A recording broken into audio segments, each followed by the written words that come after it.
Well, we figured it was another big month of esports coverage, and so we figured we would do a segment about it. And as well as that, welcome back one of the old sons, one of the original dads. Tim, thank you for joining us. Thank you for having me back. And we have Shaney on the end as well. Yep, I'm back. Esports, I figured that was a good enough draw to get you to come back. Yeah. Do we want to just cut to the chase and talk Dota? Yes, let's do that. Obviously, we've recently had the DAC, whereas we're filming this. VP, everyone thought VP would take it because VP is like so far ahead of everyone, and they've just had such a bumper run. 2 Mercedes in the bank they have.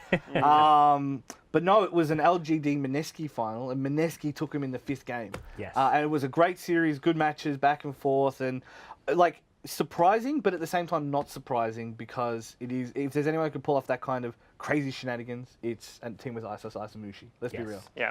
So it does. Of course, it helps that the patches are now 2 weeks. So we had the Pango patch. That's probably the major thing, is just giving Ice a hero that he can 100% carry a game almost, even when you're not actually dealing that much damage, but like when you can deal that much damage. The mobility is huge, the defense, the control. It, it's just a crazy hero. Yeah, his specialty in that position plays Broodmother very well as well. And you could see a lot of different picks coming out of Mineski as well. It's not just the standard Dragon Knight, Naga, that sort of stuff. And I think that was kind of what LGD fell into the thing of, like, they were very static. And like, they mixed it up a little bit, but you knew when they felt pressured, they bring out a Leshrac. Yeah. And then in the last game, they brought out Arme AM. Yes. Which was an inspired, very good choice. Like, that was a really good pick, but wasn't enough. Mineski did it, took it. So it is now, I believe, Virtus Pro, Team Liquid, Team Secret, and now Mineski, because that's how much points Majors give you. Majors are a big thing, and minors don't even compare to anything. Like, it's minor points for first gets you like a major points for like 6th or 4th or something, depending on the tournament, I think, because they can change it. But it's crazy how much points you can get for a major. But even then, like, there's other things you should talk about that major, like VP dropping a little bit. I think it was. They didn't look as clean. They didn't look as clean. Yeah. Mineski, like, clutched that freaking game 3 against them. There's still Liquid stuff issues there, I think. They performed great against VP, but Liquidy everywhere else. But then Secret underperforming a little bit. China surprising some places and disappointing other places. Then there's NA. Yeah, NA. I mean, Optic, EG. Is there another team out of there? No, it's just the 2, isn't it? Now that Kyle's gone from complexity. These are teams full of, irrespective of how you feel about them, they still have some very good lists. Like, they have some very good players playing a video game. Both really did. Obviously, EG has more expectation coming in, but Optic is still PPD, Zai, all that kind of problem. And I think a lot of time it's not even necessarily individual plays. I just think it's bad calls. You know what I mean? Like, you got 3-3, who I love as a player, but he's in the fountain trying to tiny toss someone back. I'm like, what am I watching? What is happening here? So, I don't know. Do you think it's just a general slump and they'll build up to TI, or do you think NA's days are done for now? There'll definitely be some NA representation at TI. They're only just outside the 8, so EG's sitting at 9th, I think. I can we say just outside 8. We do footy talk. So there's still four majors left, 3 minors, lots of points to go around, still about 40%. So anyone that places high at a major can jump from where Mineski was at like 10th straight up to 4th.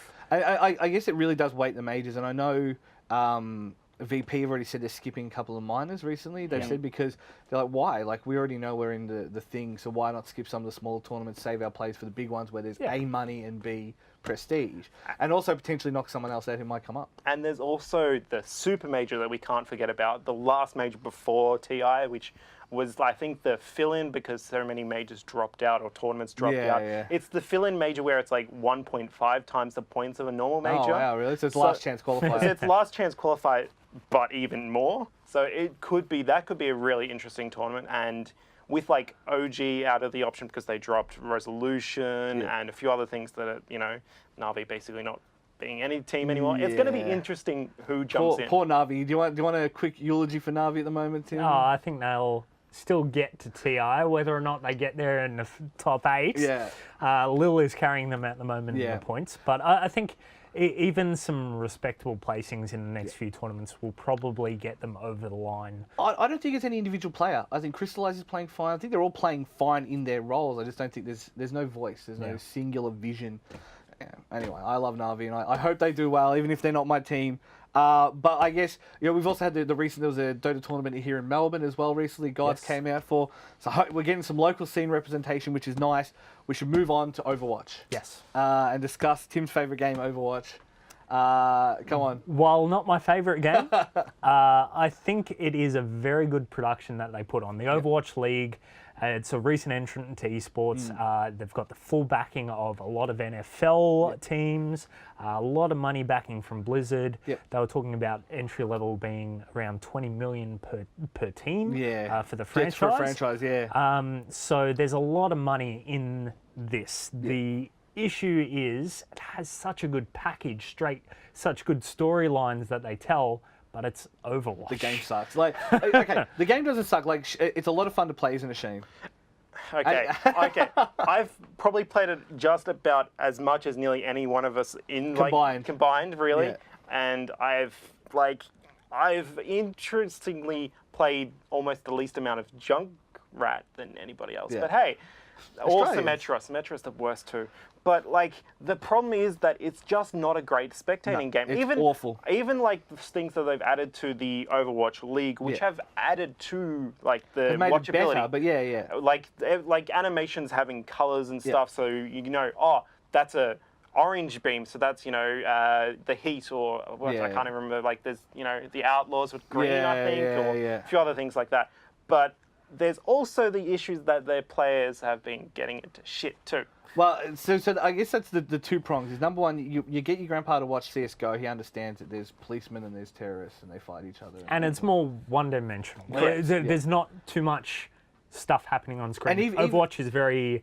There's lots of things Why happening. is there a monkey here? And there's like a robot. Like even in Dota, it has that kind of fantasy vibe, and it's going for that thing. You still understand what's happening. This is the objective you must do. But if you're watching me watch, it's like, what is happening? Like, why am I watching? I think Overwatch sits somewhere in between, like a MOBA, the Dota and League of Legends, and the Counter-Strike. So the watchability of someone who doesn't necessarily play the game, someone can understand what is happening in Counter-Strike a lot easier than they can understand what's happening in Overwatch and more so Dota and League of Legends. Plus, not to mention, in a lot of those other games, like we obviously had 322, our beloved 322, but we didn't have people dropping N-bombs, and we didn't have chatting up 15-year-old girls, and all this greasy shit that Overwatch League has produced. Okay, so like there's issues there, and even then though, it's still good to watch. Yeah. Like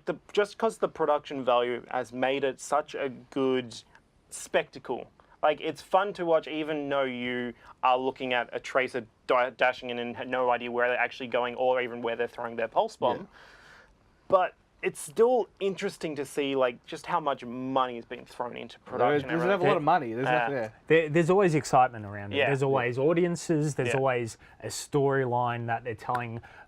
Boston is trying to get their revenge against the Seoul Dynasty here, and they talk about the players and how they have these rivalries, and it's done so well. Again, they borrow a lot from the football and things like that. I'm really looking forward to how they're going, because at the moment they've got a stage format for their league, and it happens in 4 stages, and then the playoffs come.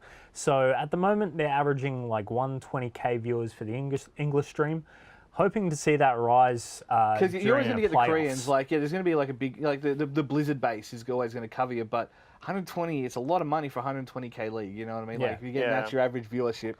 Yikes. Anyway, we better wrap it up. But with 2 more things before we go. IEM coming up early May. Yes. It's going to be obviously probably the biggest esports event in Australia. Pretty much sold out. I think like the $2,000 tickets are still available. Well, but probably get amongst it. But definitely something to worth tuning into on Twitch. Seeing the crowd do some shoeies.